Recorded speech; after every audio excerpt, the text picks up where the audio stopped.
Alléluia Seigneur, mon Père et mon Dieu. Je viens te confier ces temps, Seigneur, d'enseignement, l'enseignement de ta parole. Seigneur, par rapport aux besoins, par rapport à cette pensée sur, Seigneur, l'adoration au Dieu de Jésus-Christ. Merci Seigneur, parce que tu ne cesses de nous enseigner, tu ne cesses Seigneur de nous façonner au moyen de ta parole. Seigneur, par cet enseignement encore, ce soir, nous voulons découvrir ce que tu veux, Seigneur, ce que tu veux nous transmettre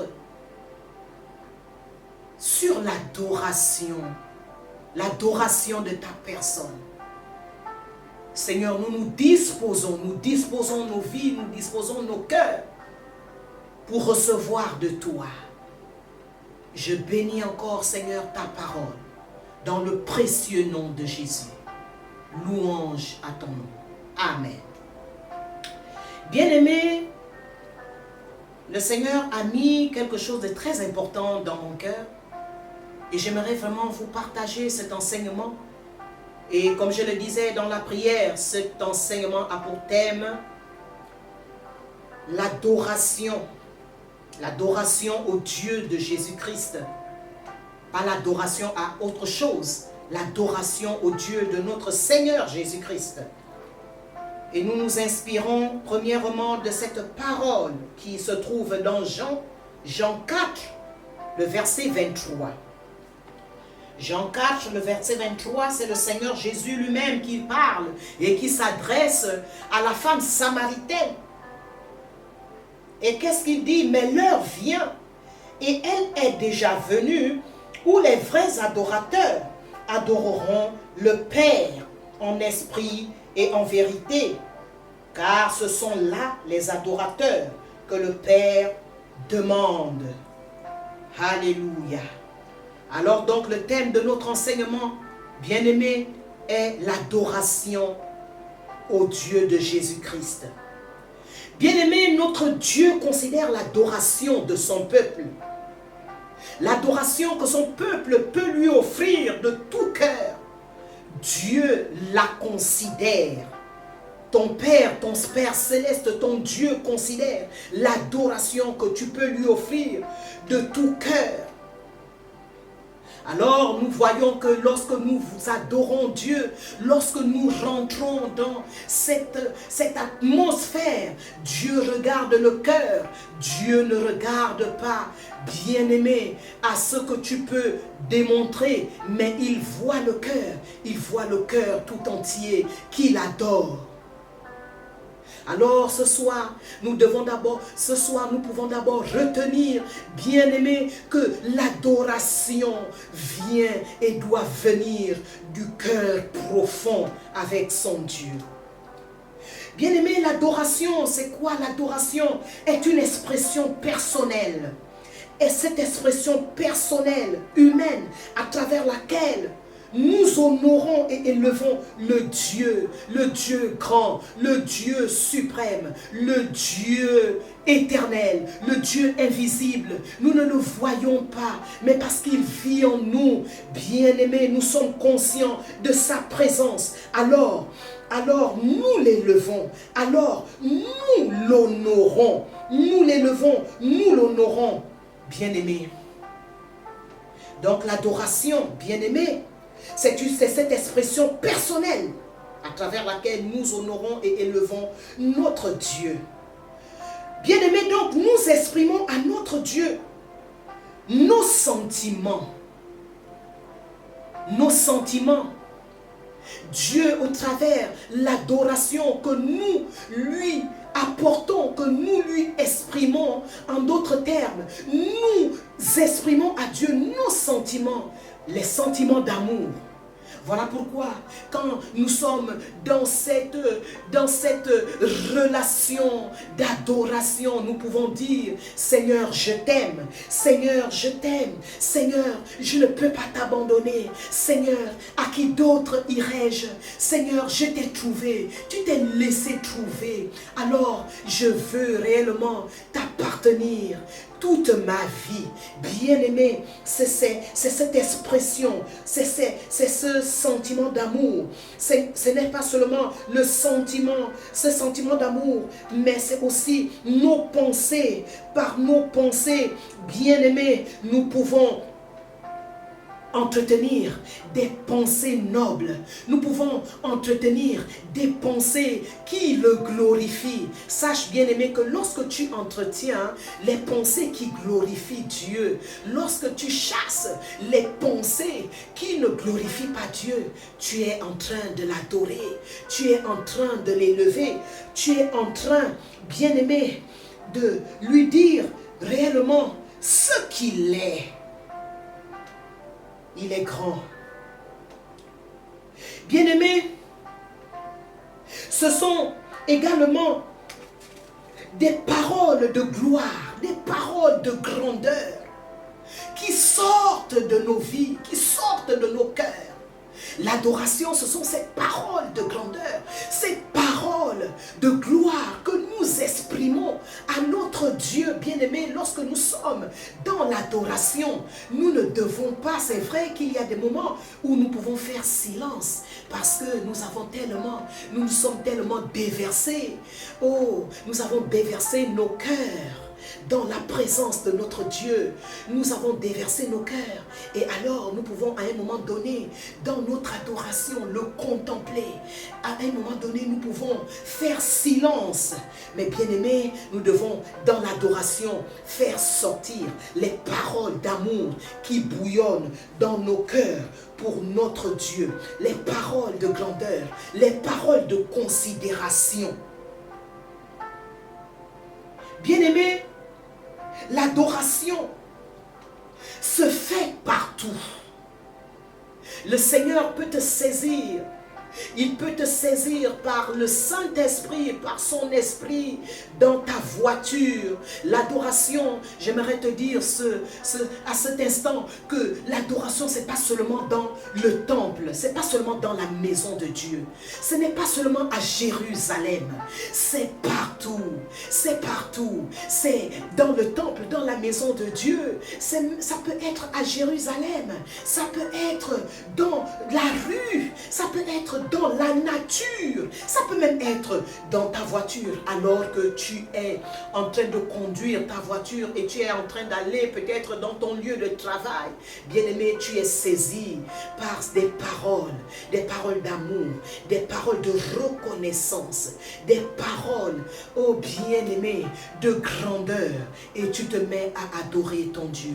Tu peux l'adorer par tes paroles et tu peux l'adorer par un chant qui sort de ton tréfonds et tu te mets à l'adorer pendant que tu es en train de conduire ta voiture. Bien-aimé, l'adoration se fait en tout lieu, l'adoration se fait partout. Ne limitons pas l'adoration envers notre Dieu à un lieu, parce que Jésus nous a enseigné dans Jean 4, 23 que l'adoration au Père se fait en esprit et en vérité. Alléluia. L'adoration, bien-aimé, c'est aller dans la présence de ton Dieu humblement. Bien-aimé, cela est important. Lorsque nous rentrons dans la présence de Dieu, nous devons avoir cette attitude humble. L'adoration, c'est aller dans la présence de Dieu humblement. Humblement. Bien-aimé, l'adoration, c'est te dépouiller de tout titre. Nous ne devons pas rentrer dans la présence de Dieu avec un titre, avec une position.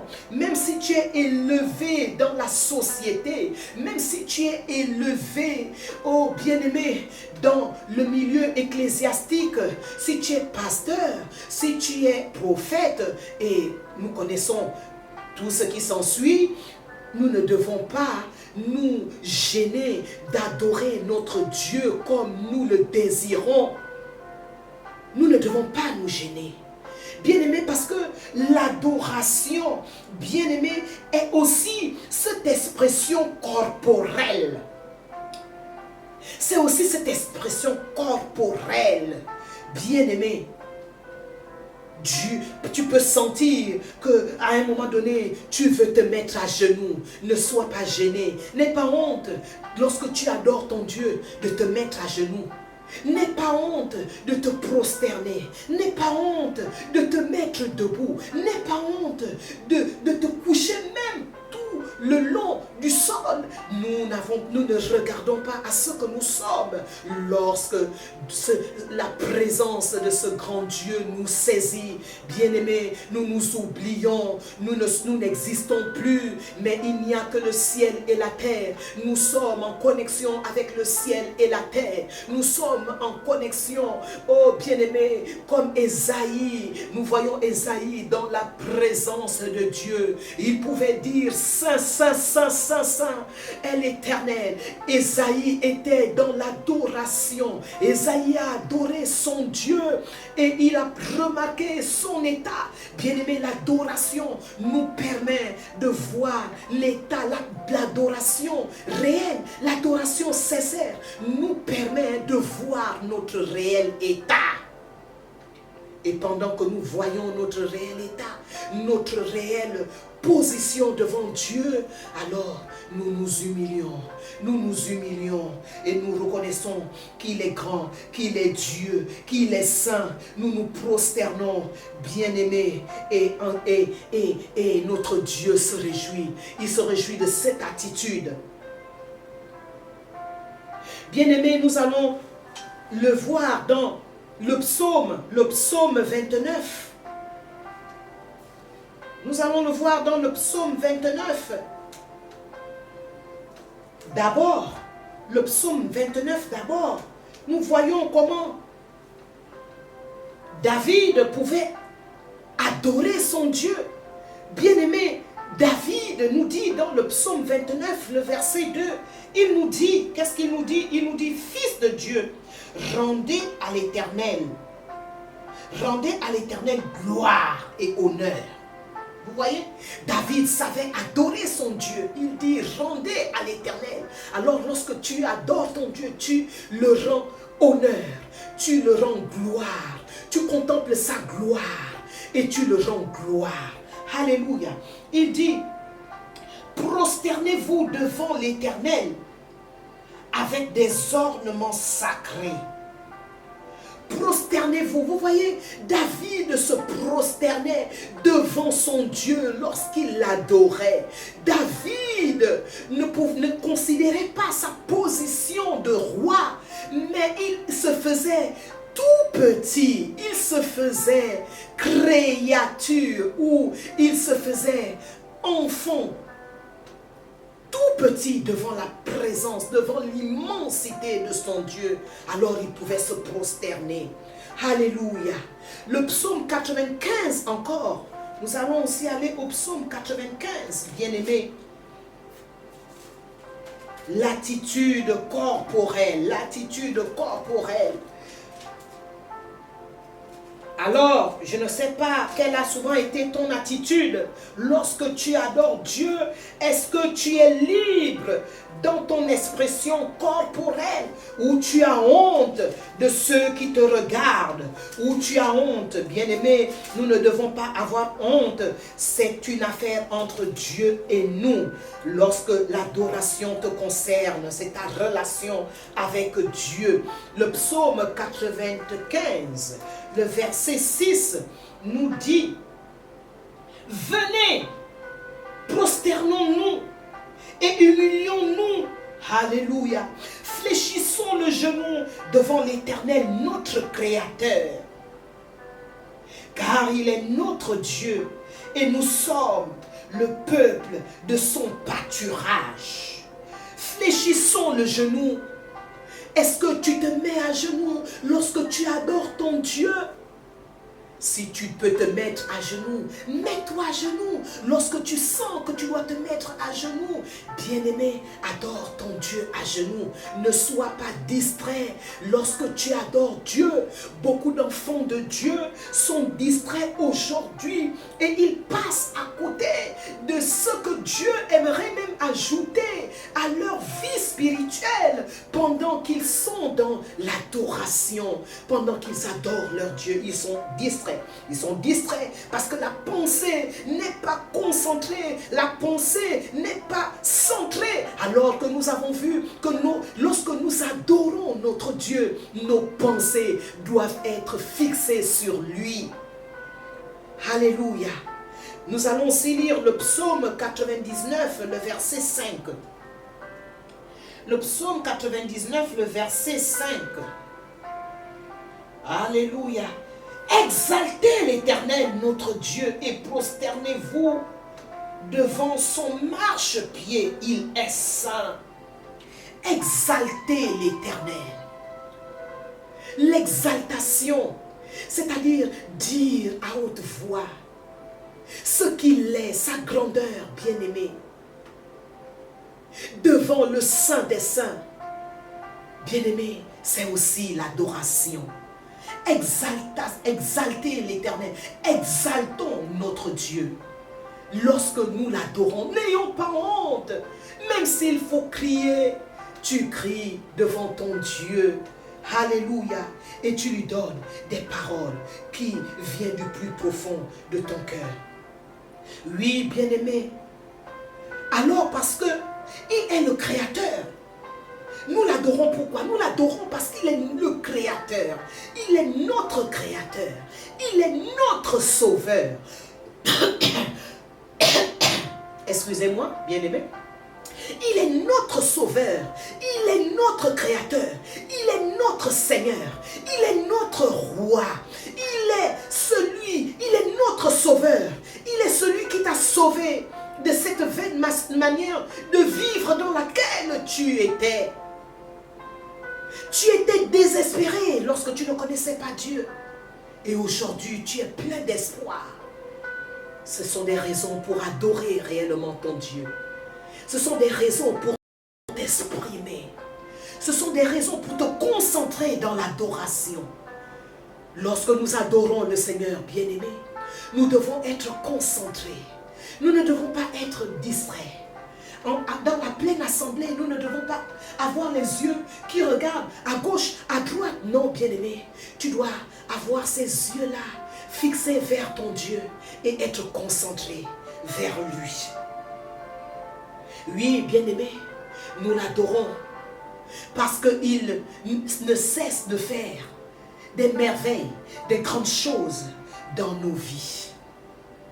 Bien-aimé, c'est cette parole que j'avais pour vous. Par cette parole, le Seigneur veut que tu te concentres dans l'adoration. Par cette parole, le Seigneur veut que tu ne négliges pas l'adoration. Il y en a qui aiment, qui n'aiment pas le temps où nous contemplons, nous adorons, nous exprimons nos paroles, notre grandeur à Dieu. Il y en a qui aiment seulement le temps où nous gesticulons, nous louons. Cette partie également a sa place. Mais l'adoration aussi a sa place. Et que la place de l'adoration revienne dans ton cœur. Au nom de Jésus. Alléluia. Amen. Bien-aimés, j'aimerais prier pour bénir le Seigneur. Et que le Seigneur nous aide réellement à revenir dans cette adoration. Comme nous l'avons vu ce soir.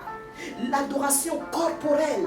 L'adoration par nos paroles, l'adoration par nos sentiments, l'adoration par nos pensées, ce tout-là, que cela forme l'adoration que nous devons réellement offrir à notre Dieu.